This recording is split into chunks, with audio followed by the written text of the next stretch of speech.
And now, our feature presentation. You are watching a master at work.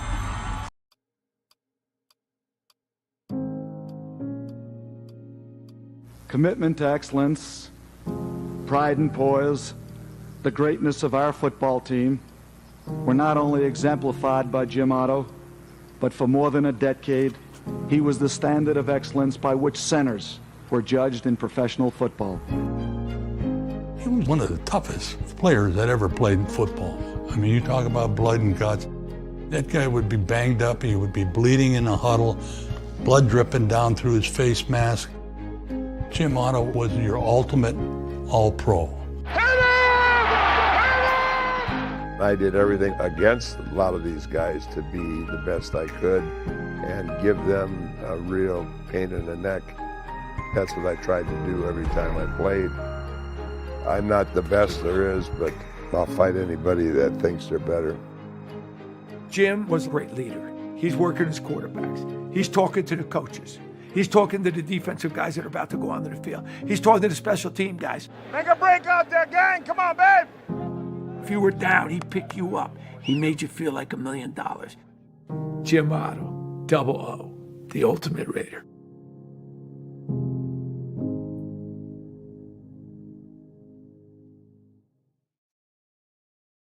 What's up, nation? Ralph in the building, and welcome to a special episode of Sibling Black Experience. This is a podcast without filter, no bullshit, no gimmicks, just Raiders, baby.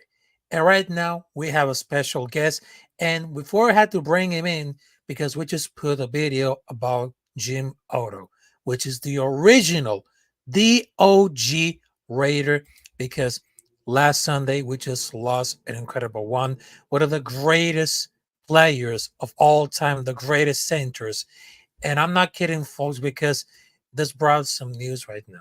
Because known as the Mr. Raider for his durability through a titan of injuries has died. The team confirmed Saturday he was 86. The cause of the death was not immediately known, but he was just like the personification on Kansas City. He was like the influence on the American football, and he cannot be overstated. His leadership and tenacity were like a hallmark of the dominant Raider teams from the 60s and the 70s.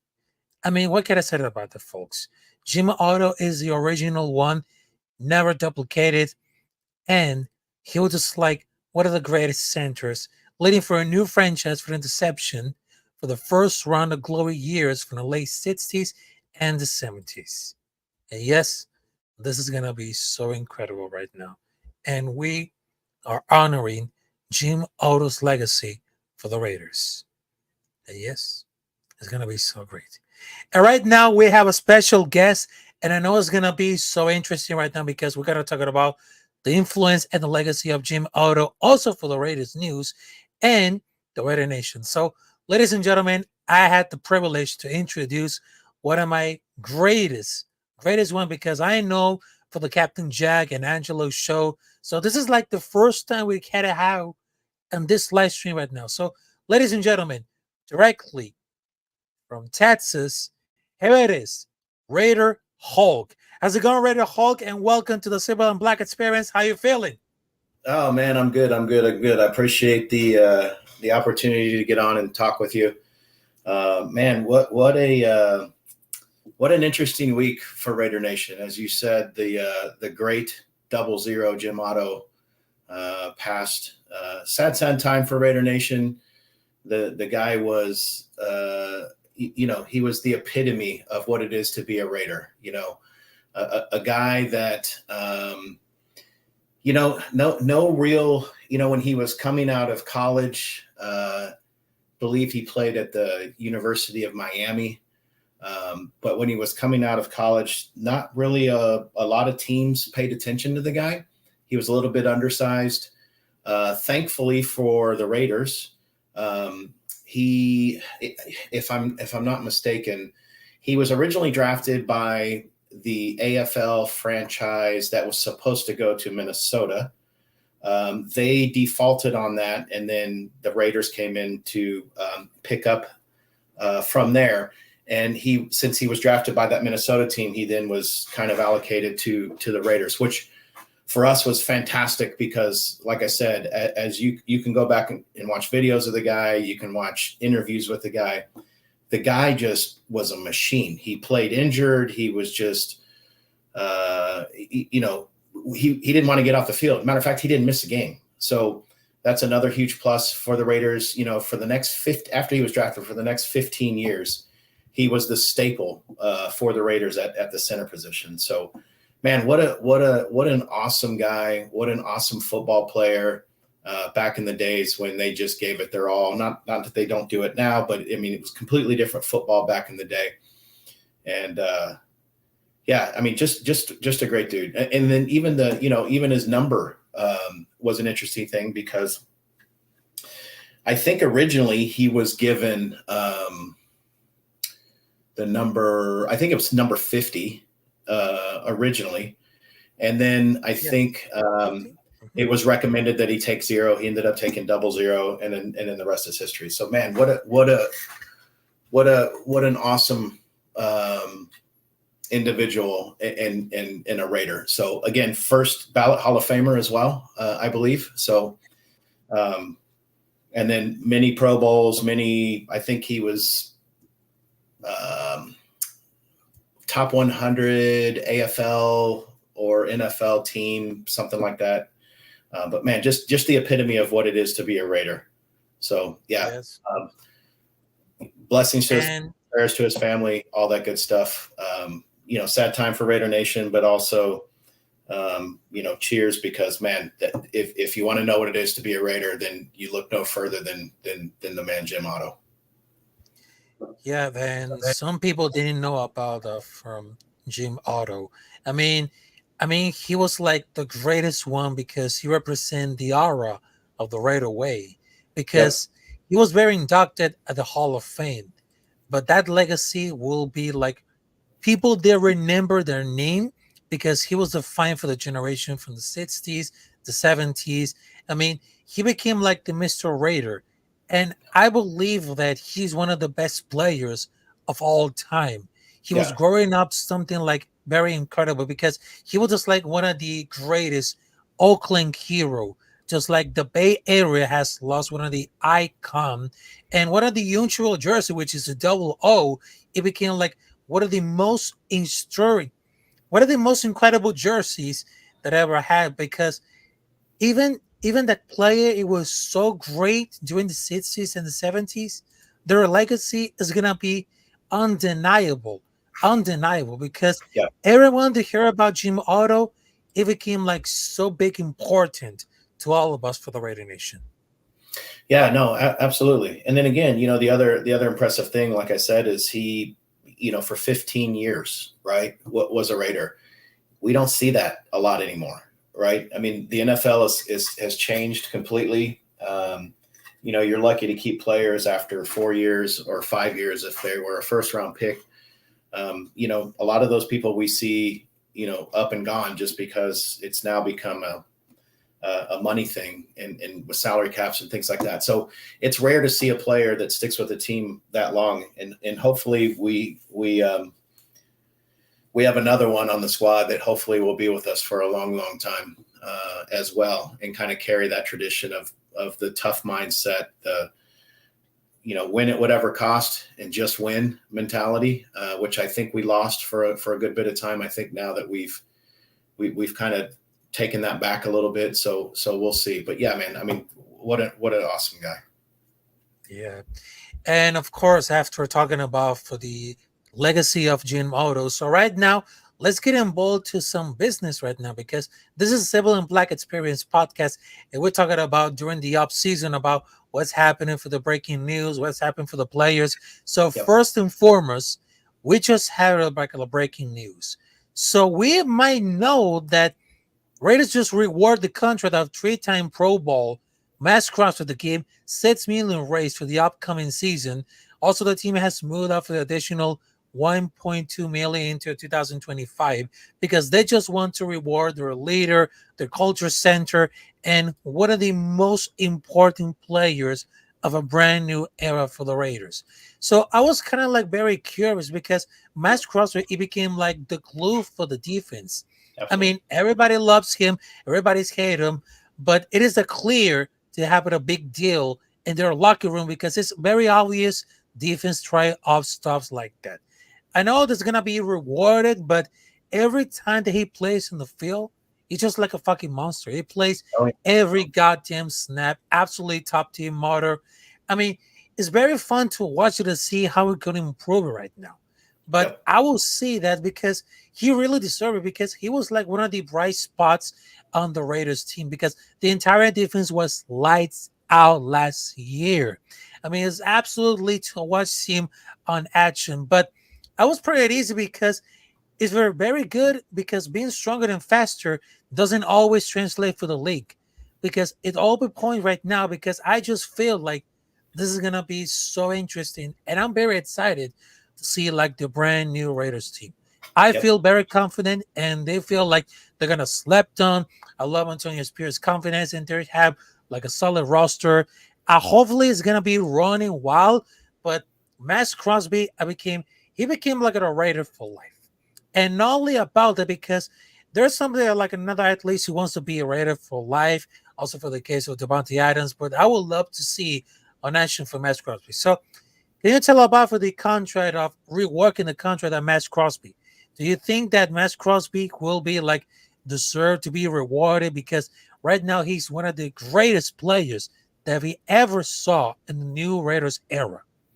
Yeah, no, I mean, 100%. I was super excited when I saw that news when they, increased his salary by $6 million and the guy deserves it. I mean, he probably deserves more than that. But the thing is with him, if you look, the type of behavior and the type of attitude that he has is infectious, right? And you can see that around the defense. I mean, it also, Max has always had that infectious type of personality around the other people.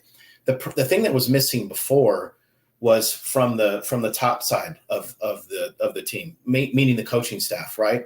And it was amazing to watch halfway through the season or whenever it was. I think it was after I don't remember exactly which game it was, but when the coaching staff got fired and then AP stepped into. Oh yes, that was like in October. I think that was October. So as soon as AP stepped in, man, it just made Max even, Max was already here. AP steps in and now Max is up here. And the players just followed that. And the one thing that you can tell, I mean, look at the involuntary workouts this year. Everybody showed up. Everybody was wanting to be in the weight room. They were wanting to be at the involuntary workouts. They're all at OTAs. I mean, it's crazy to see that Max's drive is now starting to have a rub off other players, right? Wilkinson coming in, super excited to play with Max Crosby. All the different players on the defensive line, all want to be playing with Max Crosby. They all want to have the same drive. They all want to have the same motivation. They all have the same work ethic now. I mean, it's going to be incredibly awesome to watch what they do this year. And the interesting thing is, you can go out and you can read ESPN articles. You can go out and read all these other articles about the Raiders. The only one positive thing that anybody's giving any credit to the Raiders right now is their defense. And they're saying that the Raiders, I don't know where they come up with these numbers, but they're saying that the Raiders, I think the last one that I read said that the Raiders were going to have a top 8 defense, right? We already kind of know that. And I think that they're going to be top 5. And the thing is if you have a top 5 defense and they're not even putting the Raiders in the top half of the NFL for power rankings or where they finish or anything, which is extremely frustrating. And that's fine because I absolutely 100% love the underdog role. And I think the Raiders love playing the underdog role because they're going to come into the season as, hey, we're going to prove a lot of people wrong. And so it's super exciting to see. Like I said, Max, I love him as a Raider. He wants to be a Raider. You can, I watch a lot of his podcasts, which are really cool. And he wants to be a Raider for life. And I really, really like what the team has done to step up and kind of just say, hey, man, here you go. Thank you for being a Raider. Thank you for doing what you do. Thank you for being a team leader. And thank you for being the best damn defensive NFL player in the league. Here's $6 million. let's go make some shit happen. Yeah, exactly. And of course, we have some comments right now. They say, write us down yonder. Salute, Rafa. Hope everything is good. Also, there is Daniel Barriers in the building. Salute. Also, there is Michael Slider to say, okay, I love that. Also, no Mets, no Nets, no Jets. Ralph, what up? So I'm very excited about for these things have working enough together because right now it is the perfect opportunity to see the defense in action. There's no gimmicks. There's no excuses at all because we want to put their jaw right now because it's all about hard work.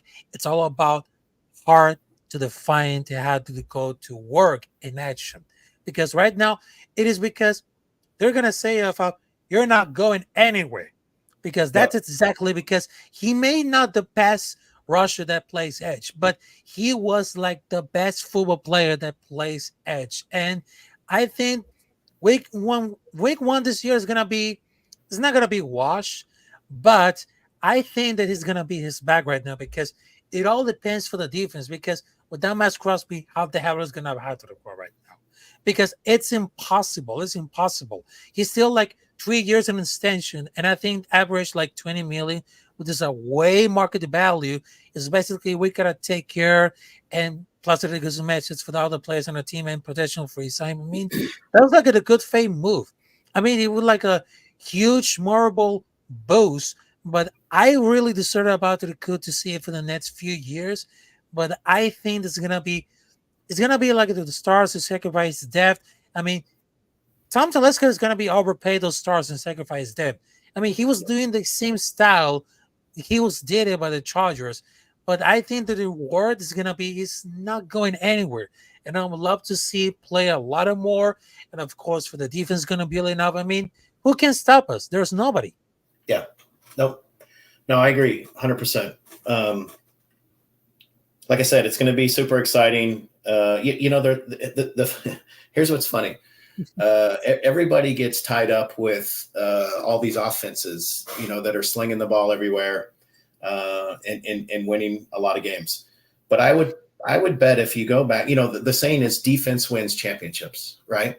So you have to have a good defense to win championships. Now, there's anomalies here and there every year, every once in a while where, a good offensive team wins a championship. But, you have to have a good defense to win anything. Now, having said that, you also have to put points on the board. So you also have to have an offense that's going to move the ball and score some points. But no, I mean, look, we'll see what happens. I mean, look what happened when the defense finally started getting things together last season and they really started playing well. They gave us opportunities to win, and we were in almost every game. So it'll be super exciting. We'll just have to see what happens on the offensive side of the ball. But we should be able to score the ball because we don't have a lack of offensive talent by far. Yeah, exactly. And of course, after talking about from Max Crosby contract, so right now, let's get involved for the good old one. So right now, not only we just got working out for the defense, the only problem you see about who should be the quarterback number one. It is a civil war between Aiden O'Connor versus Gardner Minshew. But I gotta tell it for this one. I mean, Aiden O'Connor, I said it once and I said it before.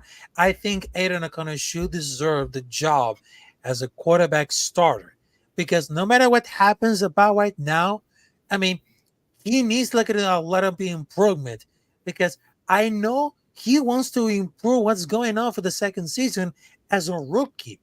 I mean, he made like a sporadic appearance before he was like a full-time starting role once Josh McDaniels was really fired. But that performance over the last few weeks, I mean, that was like a bit smack. There were like an excellent moments where he just left with a high-powered offense because remember the last time we just beat against Chargers 63 points, and there's also there couldn't move the offense like whenever Minnesota Vikings versus Las Vegas Raiders CO2-3. I mean, wow, I cannot believe it. But the aspect about for the leadership of Aiden O'Connor, it become like something to encourage, something to challenge, and he has very solid tools as a quarterback. He makes quick decisions. gets balls out fast. He's an accurate thrower. But what about Gardner Minshew? Some people, they just want to see Gardner Minshew as a starter. But I would say he's better as a backup. I will tell you for this, as a backup. But I'll tell you for this one because there's another players because they just wanted to see so much getting pissed right now. But I will tell you for this one, he was like a good backup. But Aiden O'Connor shows up with a little bit flashes, but he's still improving because he's not afraid at all. He's not afraid at all. And before that, Gardner Minshew was like a former player for the Jacksonville Jaguars, for the Indianapolis Colts. I mean, it'll be like a starter for several teams if they're gonna try like higher pick right now. I mean, they could have started. I mean, he was really happy about for the Max Crosby, but I will tell you for this one. I will tell you for this one. The Civil War is about to begin right now. I know this is gonna be like somehow it's gonna be improving for the footwork and everything, but I will tell you for this one. Aiden O'Connor should be like desired to be like the quarterback number star job because remember the last time he was on Purdue, he was never be like the starter. But I'll tell you for that one because built by side, I mean, they're going to compete it at all. I mean, I'm putting Everett last week because to play for the offensive strengths of the new Raiders offense, it feels like because Aiden O'Connor is no-brainer. And letting out to the best to learn to try to forget the bad, it feels like the right play. Well, they had to go for the loss of Josh Jacobs. It only makes sense to pay like the offense of the quarterback. So I will tell you for this one, who should deserve at the quarterback position number one? Is it going to be Aiden O'Connor or Gardner Minshew? For me, it's O'Connell. Aiden absolutely deserves the starting role. There you go. Minshew should be the backup, and we'll see how it plays out in training camp. Now, the interesting thing between the two is they're two different styles, right? Aiden's a pocket passer. He's not going to move around a lot. He's not going to run the ball a lot. And then you have Minshew, who is kind of a wild card. He'll move around. He'll get outside the pocket. He'll make some crazy throws or try to do some wild stuff. And so it's good that we have two different types of quarterbacks, and maybe they start to mix some things up. But no, absolutely, Aiden O'Connell deserves the shot to be the QB1. You know, the interesting thing about that kid is if you follow his career, wasn't heavily recruited out of college, right, by any colleges. He walked on at Purdue, and he was hell, I don't even think he was – I think he was so far down the depth chart, like number 8 or whatever, his way up to be the starter, right, and actually played very well in college. I mean, there's a reason why he was taken in the 4th round by the Raiders, and it's because he's a good quarterback, right? He's accurate. He can throw the ball. I think his struggles in his rookie season look, he didn't play bad in his rookie season. He wasn't great. I mean, there was some things that he could improve upon. But again, you've got to think about he only had a chunk of games that he played in his rookie season. And it takes time. I mean, go look at any great quarterback, pocket passing quarterback, I should say. An Aikman, a Brady, any of the guys that are true, pure pocket passers. And I would bet that their first rookie season wasn't phenomenal, right? Like it probably, and I would imagine the reason for that is because it takes time for, I mean, when you go from college, whether it's a Big 5 conference, you know, ACC, SEC, Big 12, Big 10, Pac-12, yeah, you see some great talent. But the thing is what you got to remember is you're taking the best of the best out of all the collegiate ranks and you're putting them in the NFL. And it's an even faster game when you get to the NFL. So even if you were good in college or great in college, you have to have the mindset to be able to figure out the NFL because it's even faster and it's even quicker, right? So I think with Aiden O'Connell, his thing was he's a great game manager, man. He's not going to make too many mistakes. He's going to pass the ball. He's going to make some plays, and we saw that. I mean, hell, look at the game, the Chargers game, right? I mean, we threw up so many points on the Chargers, it was ridiculous. And then you take a look at the Chiefs game, And then he didn't. I don't think he made a completion in the third quarter or fourth quarter of that game. I mean, he was like maybe it was the whole second half. But but that's just a testament to the defense. But the thing is he's a very smart quarterback. He can play. And I think if he gets some more time under his belt, I think he could develop into being a quality starter in the NFL, and he can lead us to a lot of wins. And if not, then we have the other side of the card, which is Gardner Minshew, right? And a lot of people like to bust on Gardner Minshew and say, oh, he's a career backup and he's this, and this. But if you look at Gardner Minshew's career, he played with the Jaguars, which didn't have a ton of talent at the time, and he made do there. Then he backed up for the Eagles for a couple years, and then he went to the Colts. Hell, he almost led the Colts to the playoffs after Anthony Richardson went down. And if I'm not mistaken, was Pittman was out the majority of the year last year? Am I wrong on that? The wide receiver for the Colts? I think Pittman was out for a good part of the year. So he didn't have a legitimate number one wide receiver, but yet the guy played his ass off and almost took the Colts to the playoffs. And if it wasn't for their I think they lost the last game of the season and didn't get into the playoffs. But the guy's competitive. He wants to play. And if little ass boy can win us some games, then I'm all for it. So it's good that we have the competition, and we also have two more quarterbacks in the mix as well. So I'm super excited to see what happens. But like I said, I think at the end of the day, Aiden deserves the starting job. I think the kid plays with a chip on his shoulder. He's been playing like that since he came from high school to college. And now in the NFL, he's getting the opportunity. And if you look at his past, he's taken advantage of every opportunity that he's had in the past, and he's been successful in doing so. So hopefully that transpires over into the NFL, and especially with us, the Raiders. Yeah, I agree with that. I mean, this is going to happen because when you're thinking about for the second year as a rookie, this is going to be trying to learn the playbook. Because after he was playing like a full playbook of Josh McDaniels and Dave Ziegler, I mean, this isn't working at all. Mm-hmm. Because if they had to learn about for the defense as best very possible, I mean, there was like a focus to the both attributes of the leadership when he was in high school. I mean, he was like a little big thing that I was trying to work it out for this footwork. And I think it's very amazing. But he has like enough tools to make it happen as a second year as a rookie. And I know it's gonna be like some kind of piss right now, but I think that Aiden O'Connor should be like the quarterback number one on that list. And Gardner Minshew still like at a backup. But believe me, it's gonna be like a civil war, and everybody starts, oh, this is gonna win this. But if you had to watch the training camp, let's just see the quarterback's back in action, and let's just see how Antonio Pierce is gonna choose one of them to make it happen. Yep. No, 100%. It's interesting. So I just pulled up. I'm seeing if I can. Oh, they're not going to let me see it.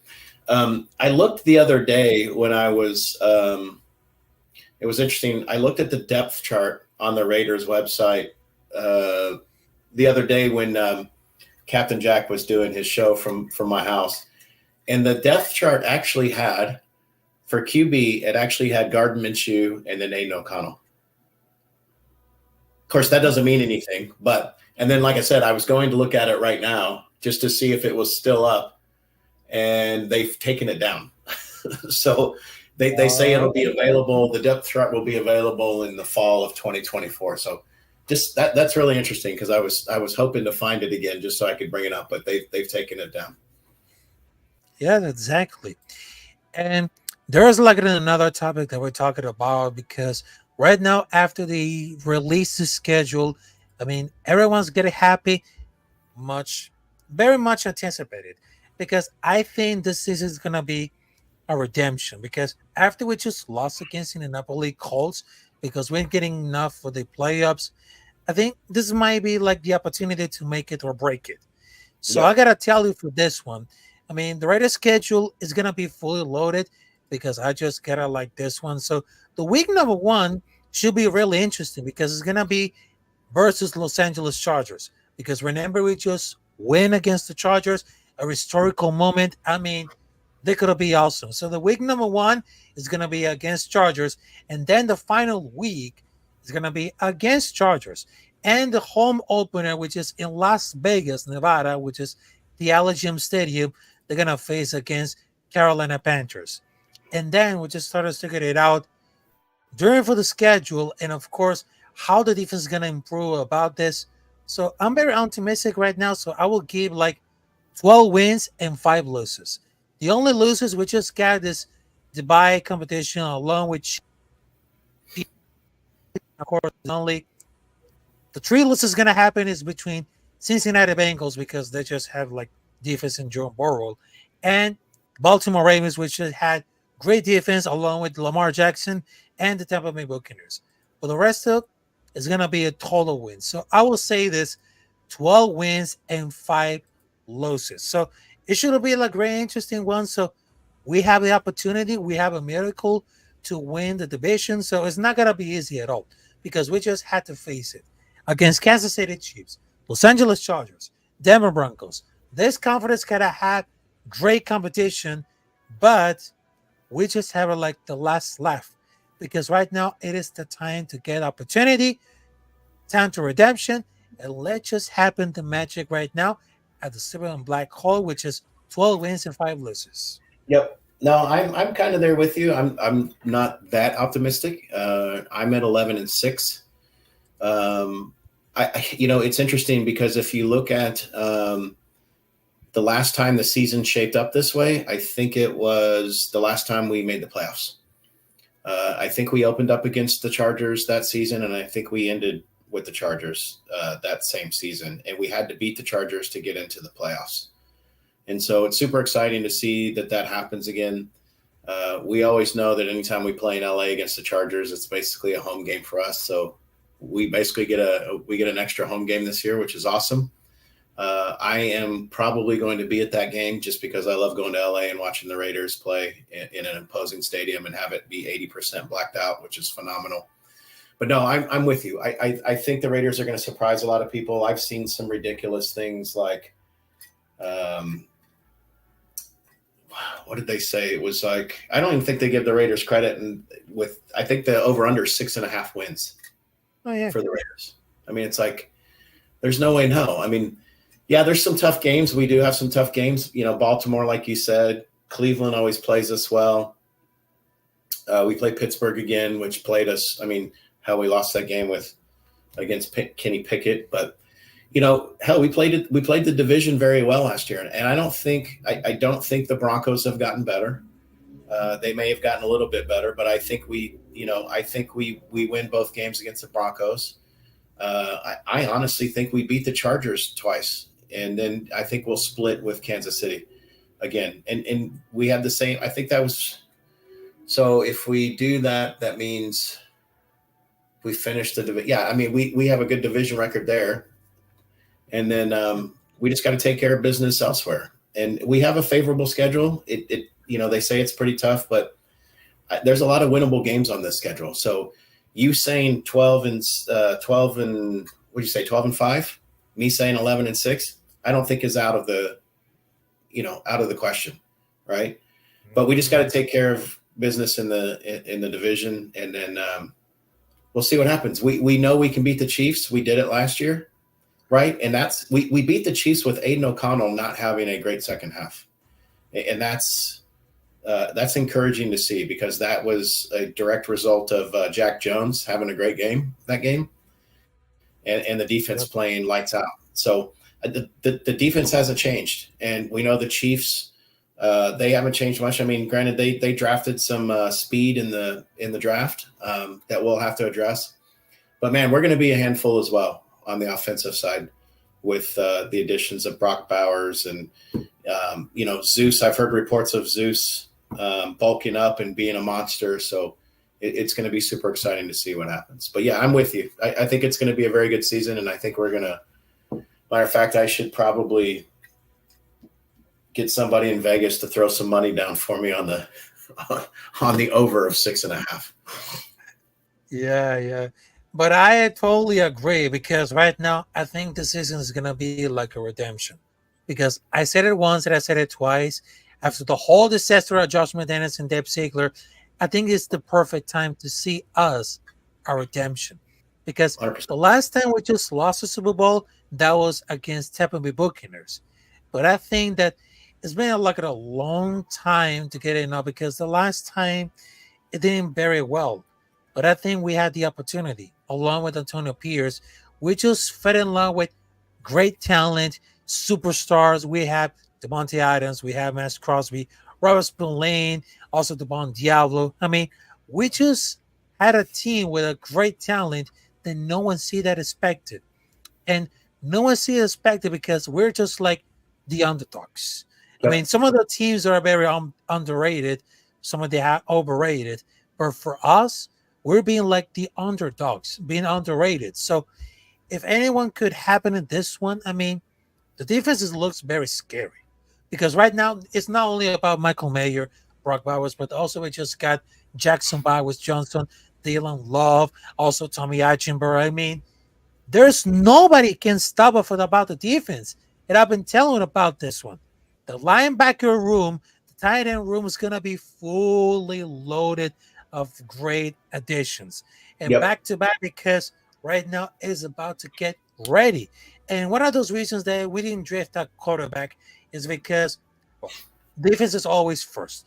And the strategy was very mature, very clear, because the strategy is always first. The defense, the offense, the special teams. We kept it safe for the quarterback. So there's no excuses at all. We be ready about it. So there's nothing can stop us. We ready. So let's go. Yeah, here's something else to pay attention to too, because I don't think we're done. And what I mean by that is, free agency got really quiet pretty quickly. We made some moves, and then it got really quiet. The interesting thing is that we have on the June 1st, because we did Garoppolo as a post June 1st cut, which means we land another 20 some odd $1 million in cap room come June 1st. There's still some quality people out there. There's also some people that are being linked to the Raiders, like the defensive end Agba from Miami as well. He's an older, he's I think he's 30 years old, but quality defensive end. Not that we need defensive ends, but we could probably use some depth there.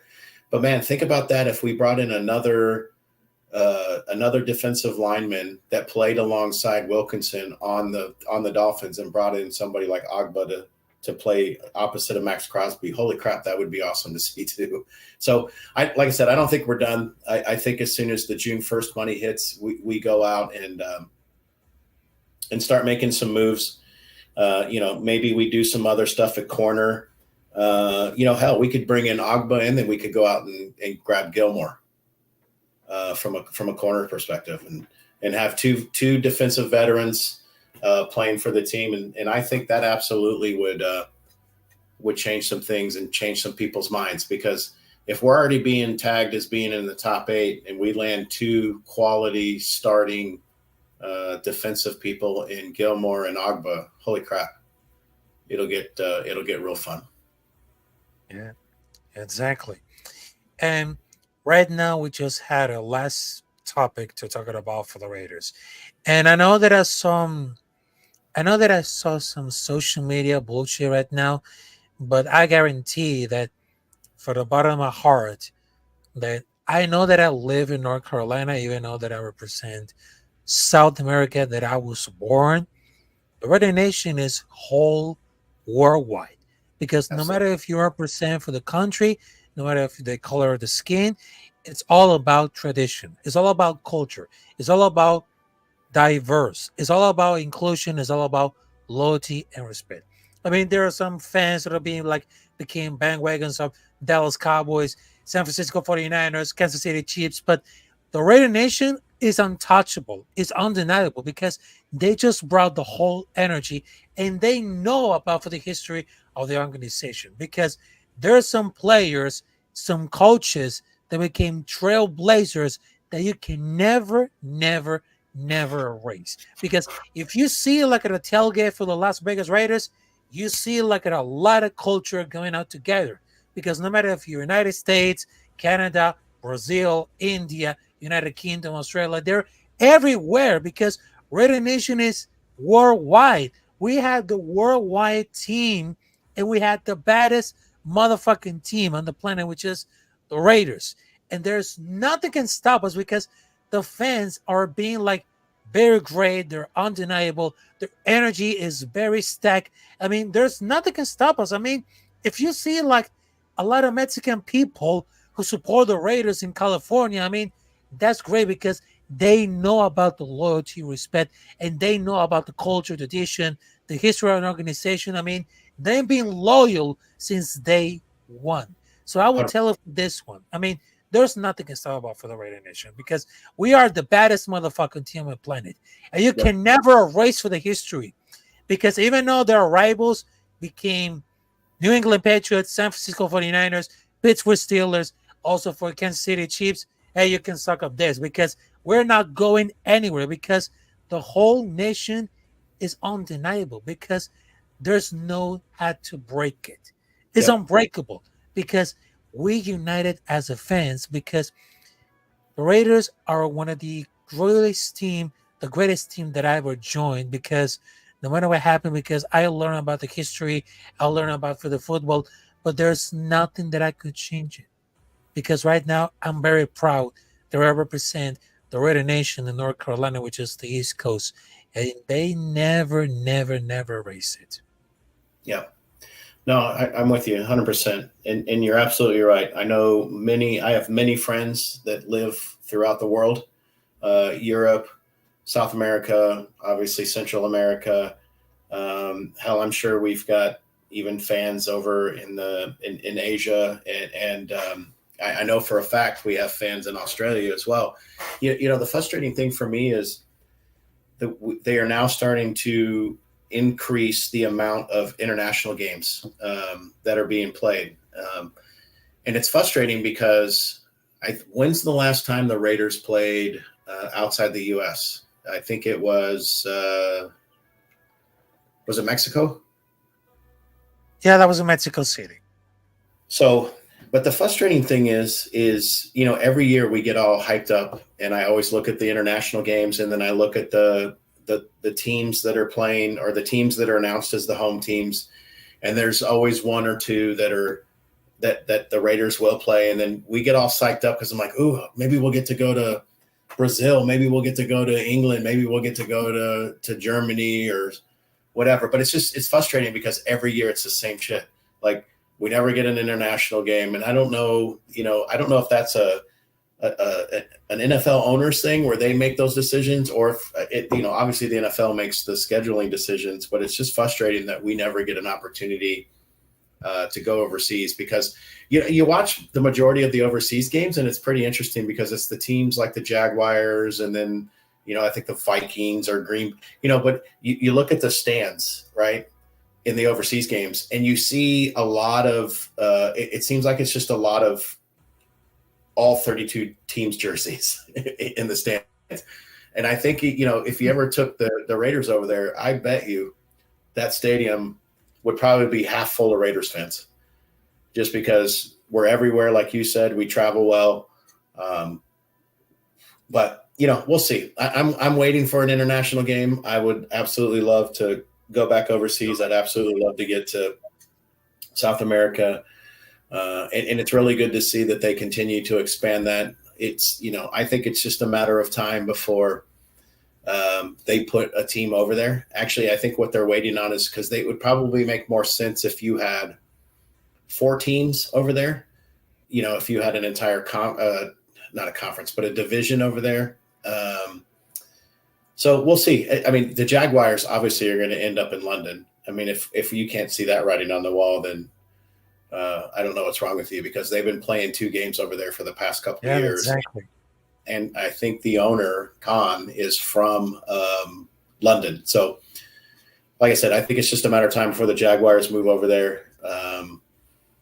But yeah, man, I love it, man, that the Raiders are international and that we do have fans everywhere. And the cool thing is we're all family and we all love the game of football and we especially love the Raiders. So it's super exciting. Yeah, that's really excited. And I gotta tell you for this one before we're wrapping up. I mean, the whole Raider Nation it became solid for the fans. And I know it's gonna be like a huge family, but we are representing for us. And just like Vin Diesel say in Fast and Furious, I don't have friends, I have a family. And Absolutely. that's one of the mottos to represent for the whole Raider Nation. No matter if you're growing up, no matter if you have different tone of skin, no matter if you live in another country, we are family. And that's what we're talking about for loyalty, respect, and of course the hustle, tradition, culture, because they're never gonna stop us. They're never. And right now, I just wanted to say thanks for watching us for this special episode of Silver and Black Experience. We're talking about from Jim Otto to Gardner Minshew, Eden O'Connor, Max Crosby, and the Raider Nation. So I gotta tell you for this one, Raider Hulk. So where can we find you on the social media? Because I just saw you over the live streams with Captain Jack, Yep. Demon Hunter, and of course Angelo. Salute to Angelo, which is one of the coolest content creators, and of course our cancer survivor, which I love to hear the story. And he just like one of these amazing content creators has struggling a lot. And for me, Angelo is a warrior. So I gotta Absolutely. tell you this one. So where can we find you on the social media so the people can find you, can see all your videos? Yeah, so I'm only on. I was on Facebook. I got off Facebook.